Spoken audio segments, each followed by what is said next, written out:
17वां अध्याय। भगवान का प्रकट होकर अदिति को वर देना।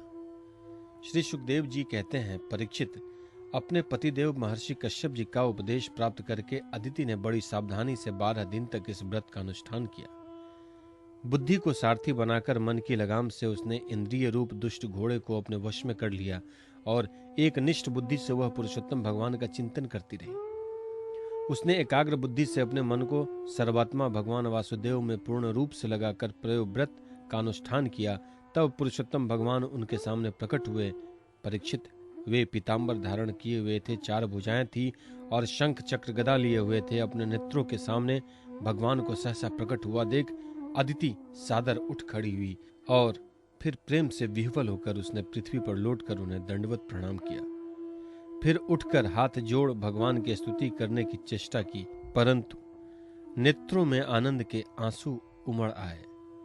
उससे बोला न गया। सारा शरीर पुलकित हो रहा था। दर्शन के आनंदोल्लास से उसके अंगों में कंप होने लगा था। वह चुपचाप खड़ी रही। परीक्षित, देवी अदिति अपने प्रेमपूर्ण नेत्रों से लक्ष्मीपति विश्वपति यज्ञेश्वर भगवान को इस प्रकार देख रही थी मानो वह उन्हें पी जाएगी। फिर बड़े प्रेम से गदगद वाणी से धीरे धीरे उसने भगवान की स्तुति की। अदिति ने कहा, आप यज्ञ के स्वामी हैं और स्वयं यज्ञ भी आप ही हैं। अच्युत, आपके चरण कमलों का आश्रय लेकर लोग भगवत सागर से तर जाते हैं।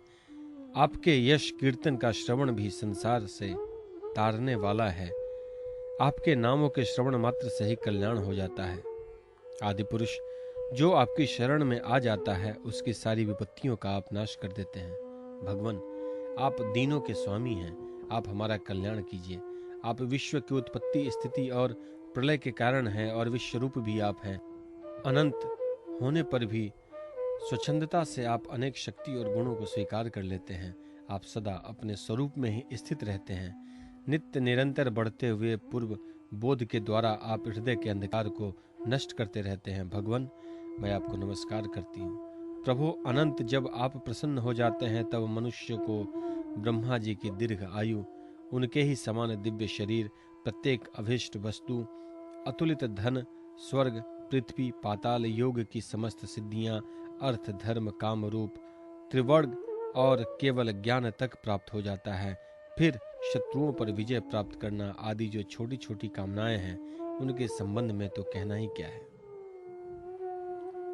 श्री सुखदेव जी कहते हैं, परीक्षित, जब अदिति ने इस प्रकार कमल नयन भगवान की स्तुति की तब समस्त प्राणियों के हृदय में रहकर उनकी गतिविधि जानने वाले भगवान ने यह बात कही। श्री भगवान ने कहा, देवताओं की जननी अदिति, तुम्हारी चिरकालीन अभिलाषा को मैं जानता हूँ।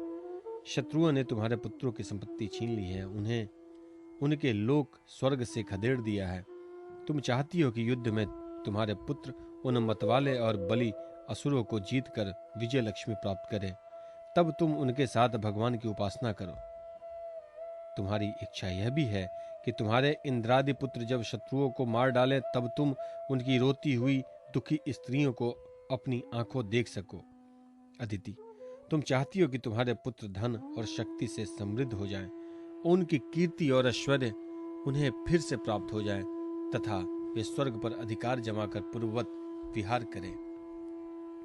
परंतु देवी, वे असुर सेनापति इस समय जीते नहीं जा सकते, ऐसा मेरा निश्चय है, क्योंकि ईश्वर और ब्राह्मण इस समय उनके अनुकूल हैं।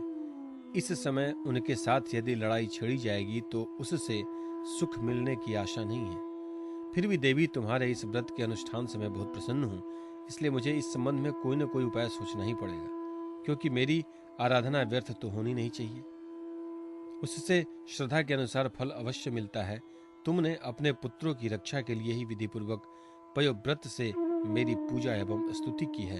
अतः मैं अंश रूप से कश्यप के विदय में प्रवेश करूंगा और तुम्हारा पुत्र बनकर तुम्हारी संतान की रक्षा करूंगा। कल्याणी, तुम अपने पति कश्यप में मुझे इसी रूप में स्थित देखो और उन निष्पाप प्रजापति की सेवा करो। देवी, देखो, किसी के पूछने पर भी यह बात दूसरे को मत बतलाना। देवताओं का रहस्य जितना गुप्त रहता है उतना ही सफल होता है। श्री सुखदेव जी कहते हैं, इतना कहकर भगवान वहीं अंतर्ध्यान हो गए। उस समय अदिति यह जानकर कि स्वयं भगवान मेरे गर्भ से जन्म लेंगे, अपनी कृत्यता का अनुभव करने लगी। भला यह कितनी दुर्लभ बात है। वह बड़े प्रेम से अपने पतिदेव कश्यप की सेवा करने लगी। कश्यप जी सत्यदर्शी थे, उनके नेत्रों से कोई बात छिपी नहीं रहती थी। अपने समाधि योग से उन्होंने जान लिया कि भगवान का अंश मेरे अंदर प्रविष्ट हो गया है। जैसे वायु काठ में अग्नि का आधान करती है, वैसे ही कश्यप जी ने समाहित चित्त से अपनी तपस्या के द्वारा चिर संचित वीर्य का अदिति में आधान किया।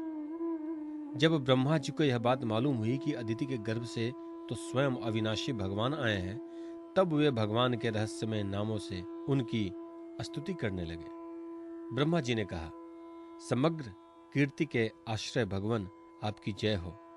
अनंत शक्तियों के अनुष्ठान आपके चरणों में नमस्कार है। ब्राह्मण देव त्रिगुणों के नियामक आपके चरणों में मेरे बार बार प्रणाम है। कृष्ण के पुत्र रूप में उत्पन्न होने वाले, वेदों के समस्त ज्ञान को अपने अंदर रखने वाले प्रभु, वास्तव में आप ही सबके विधाता हैं। आपको मैं बार बार नमस्कार करता हूँ। ये तीनों लोक आपकी नाभि में स्थित हैं। तीनों लोकों से परे वैकुंठ में आप निवास करते हैं। जीवों के अंतःकरण में आप सर्वदा विराजमान रहते हैं। ऐसी सर्वव्यापक विष्णु को मैं नमस्कार करता हूँ। प्रभु, आप ही संसार के आदि अंत और इसलिए मध्य भी हैं। यही कारण है कि वेद अनंत शक्ति पुरुष के रूप में आपका वर्णन करते हैं। जैसे गहरा स्रोत अपने भीतर पड़े हुए तिनकों को बहाकर ले जाता है, वैसे ही आप काल रूप से संसार का धारा प्रवाह संचालन करते हैं। आप चराचर प्रजा और प्रजापतियों को भी उत्पन्न करने वाले मूल कारण हैं। देवाधिदेव, जैसे जल में डूबते हुए के लिए नौका ही सहारा है, वैसे ही स्वर्ग से भगाए हुए देवताओं के लिए एकमात्र आप ही आश्रय हैं।